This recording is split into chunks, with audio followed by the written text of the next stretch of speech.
So this next one's pretty interesting. This is where we start to kind of see Zecora come in. It's really cool. So it's called the cutie pox, right? And what happens is, Sweetie Belle and Apple Bloom and the CMC, they start to, and just if you're wondering, they go to the event and they have fun together and they have a good time, which is great. And then they rekindle their relationship.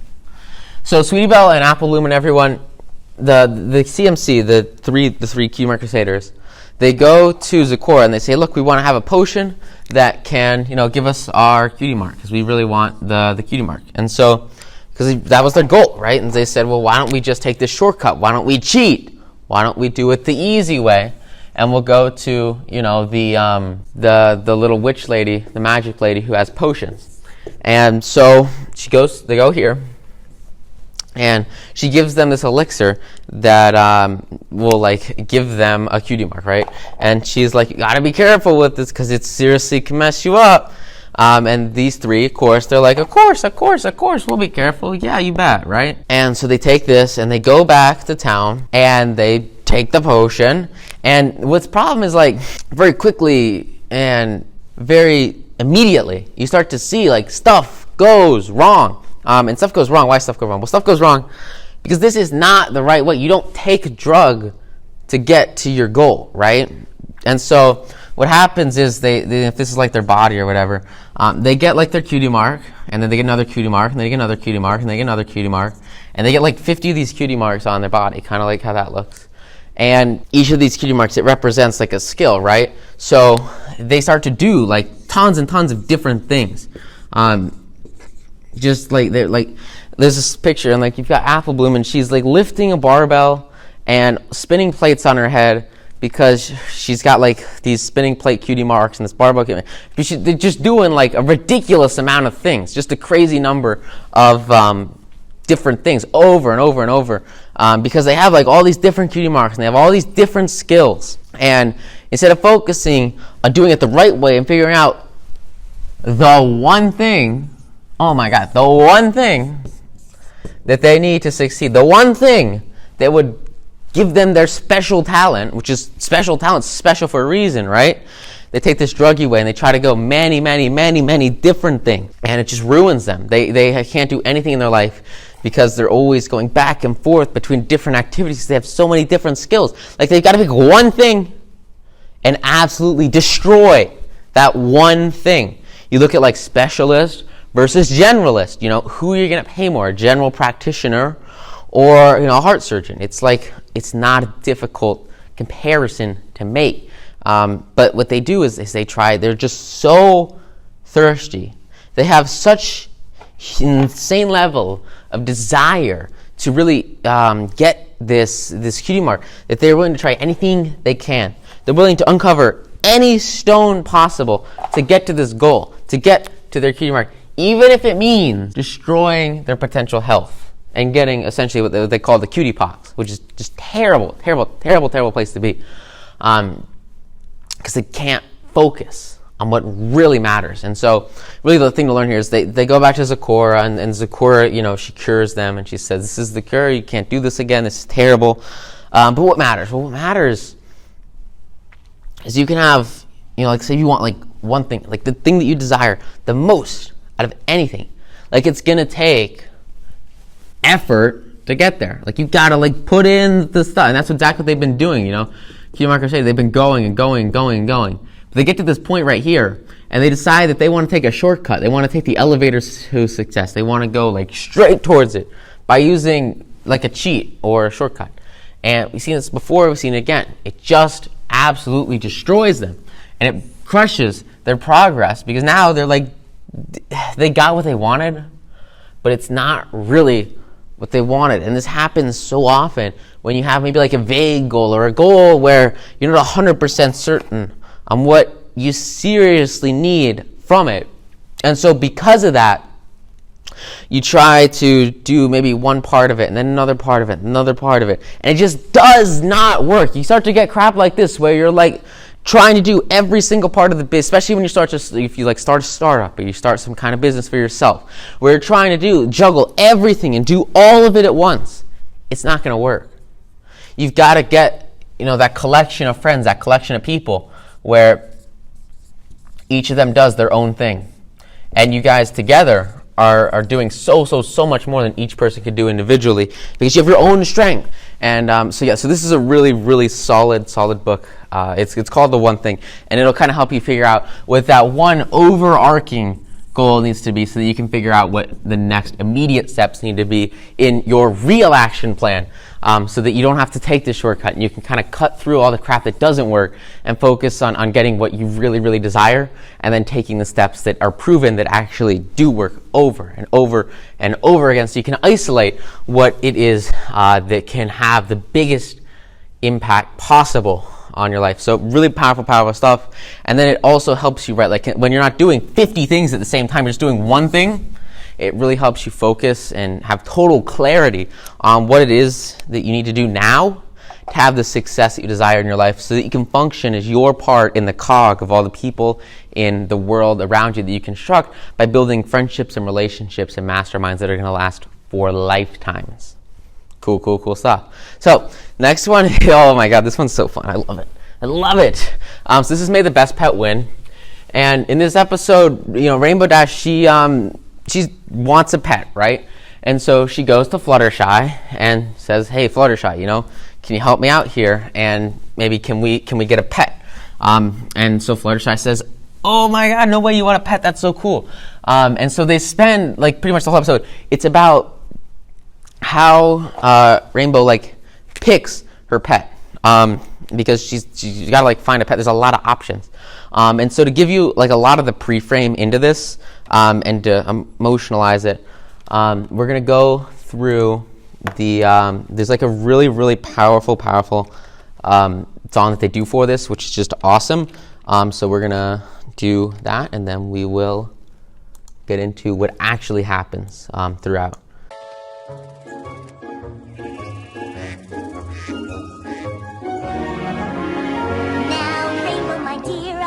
Express my delight. It's abundantly clear that somewhere out here is a pet that will suit you just right. I can't wait to get started, but first let me set a few rules. It's of utmost importance the pet that I get is something that's awesome and cool. Awesome, cool, got it. I have so many wonderful choices, just wait, you will see. I need something real fast like a bullet to keep up with me. Sure, how about a bunny? They're cutesy and wootsy and quick as can be. Cutesy, wootsy, have you even met me? Rainbow, have faith. You see, I will bet you somewhere in here is a pet that will get you. Come on, the sky's the limit. Sky is good. I'd like it to fly. Really? Because I think this little putty tat has your name written all over it. Yes, he does. Oh, look, he likes you. Pass. I have so many wonderful choices for you to decide. There are otters and seals with massive appeal. Otters and seals do not fly. Maybe not, but I've seen this particular seal catch 10 feet of air when he breaches the water. That's it. I'm out of here. Wait, there must be a pet here that will fit the ticket. How about a ladybug or a cute cricket? Bigger and cooler. Bigger, cooler, right. I've got just the thing in that tree dash. Meet your new fabulous pet squirrely. It's just a squirrel. Not just any squirrel, a flying squirrel. Yeah, so like I was saying, Fluttershy pal, this won't cut it. I need a pet to keep up with me. Something awesome, something flying with coolness that defies gravity. I'm sensing you want an animal that can fly. You think? I have plenty of wonderful creatures who soar in the sky, like a sweet hummingbird or a giant monarch butterfly. Better, but cooler. I see. How about an owl or a wasp or a toucan? There's so many wonderful creatures alike, so that there are falcons and eagles. They are both quite regal. Perhaps what you need is a dark and mysterious bat. Now you're talking. But instead of just one standout, now that's too many. So many choices and such riches aplenty. Not a bad problem to have if you ask me. The bat would be awesome, but the wasp I'm digging to have something in a yellow striped bat. No, I've got a hot pink flamingo, just dying to meet you. What to do, what to do? A prize, that's it! There's really just one way to find out which animal's best. Hold a contest of speed, agility, and guts that will put each pet to the test. Don't forget style, that should be considered. It'll know for sure who's best of the litter. The one who is awesome is cool, just like me. Can't settle for less, cause I'm the best. So a contest we will see. Who's the number one greatest, perfectest pet in the world for me? May the games begin. And may the best pet win. Awesome. Okay, so notice throughout like all of that, especially at the beginning, right? You've got Fluttershy, and she's got all these animals, just a ridiculous number of animals. And Rainbow Dash comes in, and like she knows for a fact, like she wants something that can fly. But Fluttershy at the beginning, she's showing her all this crap that just does not apply to what she desires. You know, it's like she's showing her like flamingos, and like so many things that just don't actually make sense for her. Like rabbits, like she doesn't want that. And you know, instead of like thinking about, well, what does the other person want? What Fluttershy does is she thinks from her own mind, her own point of view, and she says, what would I want? What would I desire? And that's the problem. That's the problem. You go into like negotiations, you go into arguments, you go into talking with people. You're thinking like, what is it that you want? But that's not what matters here. She needs to do is she needs to change her state of mind, which is exactly what she does. She needs to shift her thinking and say, well, what makes sense for Rainbow Dash? And you see it a little bit, you know, in the song. You know, she starts to say, you want a pet that can fly. Well, yeah, that's exactly what she's been saying. So there are two things at the beginning part here. The first part is to listen, and then the second part is to see others' perspectives. But there's this perspective. So that's pretty basic stuff. We've covered that a lot, but it's just core down. Like that is core, fundamental. You've got to think of this situation from the other person's point of view and listen to what they're saying. Now here's where this starts to get really interesting. Now, you might have seen it, you might not have seen it, you might have been focusing on it, you might not have been focusing on it. But basically, here's what happens. So there's a big race, and at this giant race, they go through this huge obstacle course. It's like this like canyon, and there's like caves, and it's like super dangerous, and it's super cool. And so like there's, you know, all the animals, and then there's Rainbow Dash, and then they go through this huge course. And what happens is about midway through this course, Rainbow Dash is, you know, beating everybody. She's the fastest, of course. And a tree falls. Like a tree falls in the middle of the course and clips Rainbow Dash's wing, and she crashes into like a big crater, big crater. So she crashes, and what happens is like all the other pets fly right past her, because these pets, remember what they want. What do they want? They want to be adopted, right? They want a home. They want a loving caretaker. And they think that for them to get that, they need to win this race. And so they keep racing. They race right past her after she falls down and go towards this goal. You know, the hawk is one of the fastest ones. He goes straight past her and goes to the finish line so that they can win the race, because they're focused very narrow-mindedly on this one single race instead of what they can actually do to be the best pet for Rainbow Dash, right? And so what's really interesting is there's a turtle, and you saw him in the video. He's just like this small little turtle. And this turtle, you know, he doesn't fly. He's a freaking turtle, okay? And you know, Rainbow Dash doesn't want the turtle and tells the turtle to go away and not to compete and whatever. But the turtle has perseverance. The turtle has drive. The turtle is motivated. He wants to get out of there. And so what he does is he puts up with all the crap he can find. And he enters this race of people that are flying. And he's like walking step by step by step by step by step by step by step by step by step for the entire leg of this race. And he's in like dead last, like totally last place. But the turtle gets to Rainbow Dash. And instead of like every other person in the race who just rushes right past her, the turtle stops, says, hey, what's up? Let me help you. And helps her, you know, get untrapped. She was trapped under a big rock. And so the turtle lets her out. And what's Rainbow Dash do? Well, pretty freaking simple, right? She takes the turtle one way or another. See, here's the cool thing.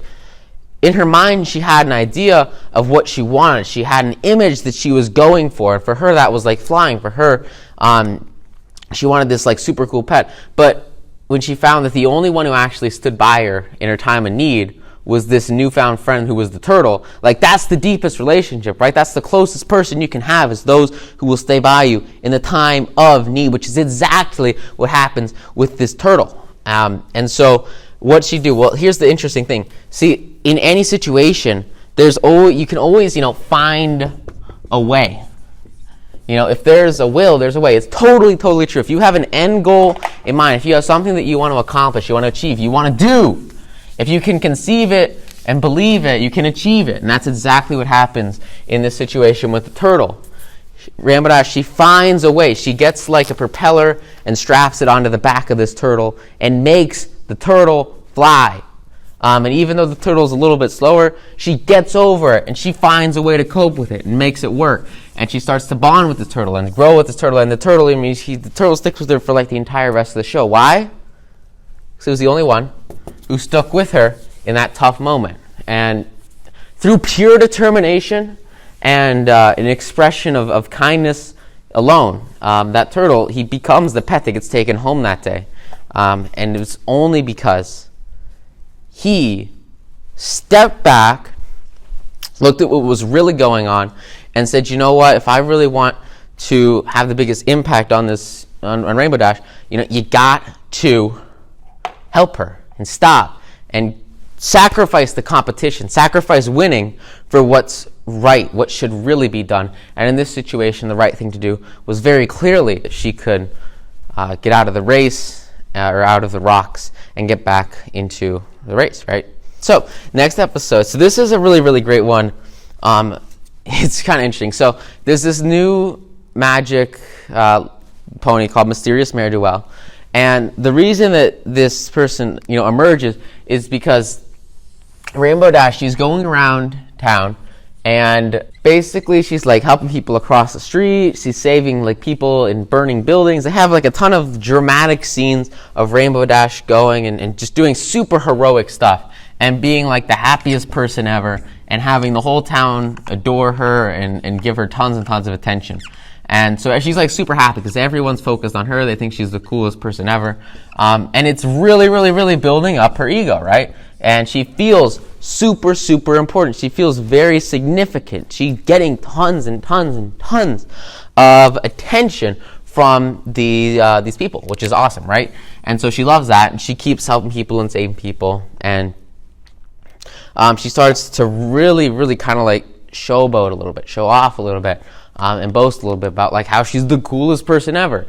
And what's interesting is like, you get the main six, right? You have the other 5 over here, and they see this going on, and they think that like she's going a little bit over the top with the activity. She's just a little bit too much,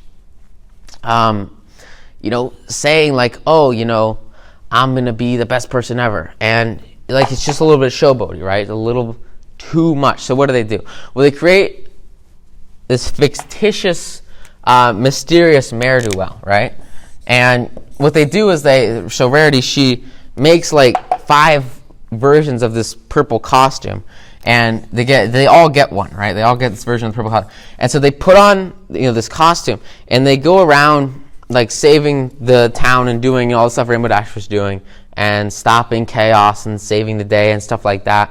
But what's interesting is like, remember we talked about this idea that if you have a group of people and each of them have their own unique strength, that they do much, much, much, much, much better than anybody else, and they can focus exclusively on that unique strength, and let the rest of the team focus on their strengths, it's going to be a very, very, very effective team. That's pretty much exactly what we see happen in this episode. So like Applejack comes in, she's dressed up as this mysterious ne'er-do-well, and she saves the day. So what happens is like there's this giant car that's going down the hill, and she comes in, she uses her strong legs and stops it from falling down, and she saves the people that were in the cart, and takes some of the thunder from Rainbow Dash.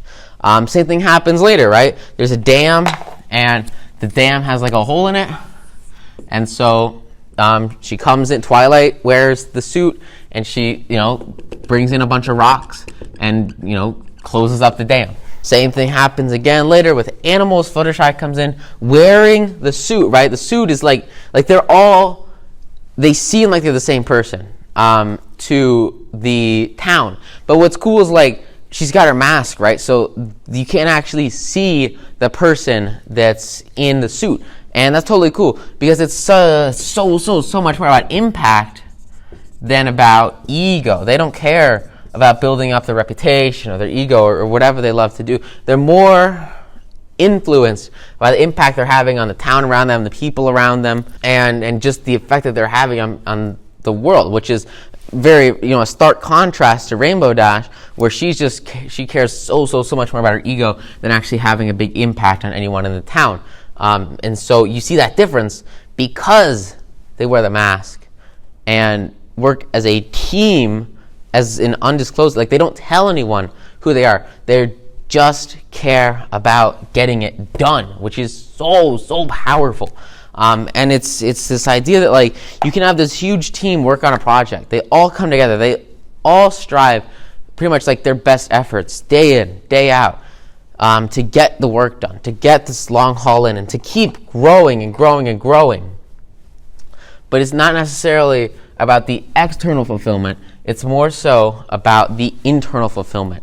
And the way to have the biggest impact is very almost exclusively always is to create a team that each can do one thing really well. So these guys, these five, they make this superhero, this mysterious Mary-Well, look like an insane god human or animal or whatever, savior of the day, because she can do so many things very well, when in reality it's just the best skills that these five ponies have. And those five skills, when combined together, make the person wearing the suit, it makes them look like they're insane. They're so powerful and they're amazing. But in reality, all you have to do to have this exact same effect, this exact same impact in your own life and in the work that you do, is to build a team that can act as one and focus exclusively on the strengths of others, right? Remember, you like, there's an example where there's a ton of animals coming from all over the place, and Fluttershy's got to come in and stop everything. Like, you're not gonna put like Applejack in the suit, and because she's weak, right? Her weakness as an animal, she doesn't know how to control. She controlled pigs and stuff, but not like very strong at controlling animals. Her abilities are in honesty, loyalty, doing some like farm work, stuff like that. And so she doesn't have to be in this situation because she can stay over here and delegate this assignment to Fluttershy. Give it to someone else who's more adept, more inept, and more prepared for the exact same thing than she would be in that same situation. So that's really the power of being able to step back and just ignore your weaknesses. You want to ignore the weaknesses and focus on those strengths, because if you can push those strengths up, you'll have other people that come into your team and they love to do what you hate to do. They're extremely great at whatever it is that you don't like because they're passionate about it. So someone's passionate, it sounds ridiculous, but like you might absolutely hate something, like just despise it. And someone else comes in and that's like their favorite thing to do. Like they would die for it. They're super excited about it, super pumped about it. I know so many people, like they hate trading stocks, which I think is absolutely insane. It's just crazy. But they're like, yeah, I don't like the pressure or whatever. Like, I don't know. And I'm like, no way, that's crazy. Trading stocks is so fun. Like, but it's a different perspective. You're looking at it through somebody else's eyes, looking at it through what they love to do, and you're focusing, not as so much on, ego, but more importantly on the results that you can create when you focus exclusively on what you love to do and let other people come into your life and do the things that you don't like to do. Awesome. Okay, so here's a cool one. So Rarity, she's in Ponyville, and she's really she's like designing dresses, right? And so as she designs dresses, she has like her shop, And in her shop, she's sitting there and she's doing all this work by hand and really, really, really, really trying to grow her business and her wealth and her, just her lifestyle, right? And so what she does is she goes over to Canterlot. She goes over to Canterlot, and in Canterlot, there are like tons and tons of fancy people. It's like the big city, right? And here it's a little bit more down, country, and so less, high-end dress business. And so with Rarity, like she is super, super into this culture of fashion, and that's what she's super passionate about, and that's what pretty much all of her work is in. Like that's what she loves to do. And so when she goes to Canterlot, all of a sudden she's surrounded by like-minded people that are in the exact same situation she's in and like totally believe in the exact same thing that she loves, which is fashion and doing these dresses.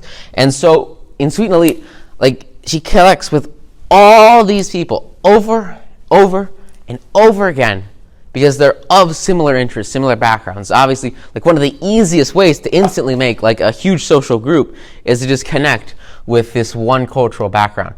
And so we're going to look at how that actually plays out in her transition into this new society.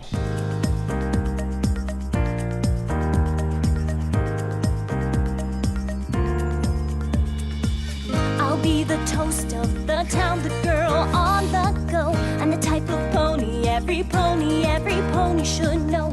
I'll be the one to watch the girl in the flow, and the type of pony every pony should know. Becoming as popular can be, making my mark in high society. I'm the belle of the ball, the star of the show, yeah. And the type of pony every pony should know. See how they hang on every word that I speak. My approving glance is what they all seek. I'm the creme de la creme, not just another Jane Doe. I'm the type of pony every pony should know. At home, at the opera, on a fancy yacht, becoming the talk of all of Canterlot. I'm the creme de la creme, not just another Jane Doe. Yeah, I'm the type of pony every pony should know.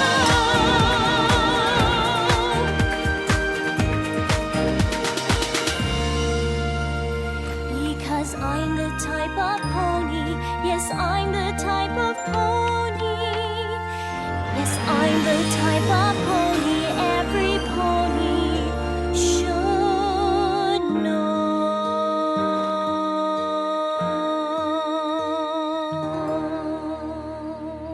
And so you see her at the end there, she's so focused on like the social events and this exterior image and building up, this rapport with all of these, really important people and significant figures in the town and expanding her sphere of influence to so much more than just herself and her work, that she sacrifices like all of her efforts, right? So she came there for the dresses, and she came to focus on expanding her business and expanding her clients and building out her business, right? And so she's got these dresses in her hotel room, and they're like half-finished, half-baked ideas, and she's got like these sketchings and these drawings of things that need to get done. Like this has to happen.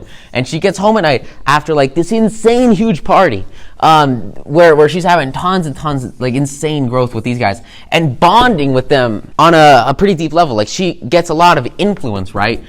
Which is super, super important. And this exposure, all of this activity in Canterlot, it costs her time on her original work, right? And so what she's doing, she's sacrificing her basis, and where she used to come from for this new world, this new life, where she has significant influence over the people around her and a very, very high status, high importance, right? Boosting up the ego. She's the type of person everyone wants to know. Like, what's that say about her? So she thinks very, very, very highly of herself. So what that does is it fundamentally shifts her frame of mind, her focus, away from the dresses and towards the people. And as she starts to get closer and closer and closer to these individuals and build more and more and more relationships. I mean, that's a lot of people that she's influencing and connecting with. Well, why is she influencing? Why is she? Because she had this basis, and this basis gave her credibility and significance and stature over all these other people. She had this base that she brought from home to this new society, and that base put her above 99% of other people. And because of that, she's seen as an influence, she's seen as significant, she's seen as important, simply because of the way she positions herself in the marketplace. So think about it like this. How can you position yourself so that other people desire to follow you? How can you position yourself so you come in with work, show that work off, and all of a sudden you have a raving base of clients, of fans, that want nothing more than to contribute to you by following what you purchase, following what you buy. Like you see, they're literally copying what she eats because she has so much influence with her dresses and her social skills and her ability to connect with others that she guides them along this path to success that she desires. And the most important thing, right, that got her here, which was her dresses, which was her work, which was her fashion, starts to fade away. Very, very difficult to go 100% on two things at the same time. She can't really go 100% on this social growth at the same time as she's going 100% on her dresses. And she has to make a decision to go all in with her roots, or all in with society, which is very, very, very difficult for her. And what she does is really interesting. She goes through the process, she connects with these guys, and she sells tons of these things. But more importantly, she starts to figure out where she sees herself, where she sees her future, where she really wants the bar to be, where she sees her destiny being. And for her, like, that's back home in Ponyville. Like, for her, she wants to be back here. She desires this stability that came from the boutique, and not necessarily connecting with the elites of the world or the top dog in Camelot, in the big city. And so she realizes that it's more important for her to have influence, not necessarily with a huge group of people over here, right? There are tons of people following her. It's not as important for her to have influence with all those people as it is for her to have influence with her 5 friends over here, right? The main 6. Why? Well, let me tell you why. Because these 6, they form a mastermind, and their relationships are so deep with each other that this small group of friends, this passionate group of friends, is more valuable to her as an asset, as a friendship asset, than hundreds and hundreds of other people over here following her on a very minimal surface level. And it shows that the work that she's done over here, the efforts she's put forth to create these deep bonds and deep relationships, have the impact on her development and an impact on her business more than hundreds and hundreds and hundreds of other people. All because they go through more experiences and do more with each other than anyone else in the industry and anyone else in this high society that could ever even hope to do with Rarity. And it all stems back from her previous experience with these main 6 ponies. So that's kind of the power that comes when you really build that deep, strong connection with your power base, with your mastermind, that's going to serve you for like literally the rest of your life, which is so powerful because they are the team.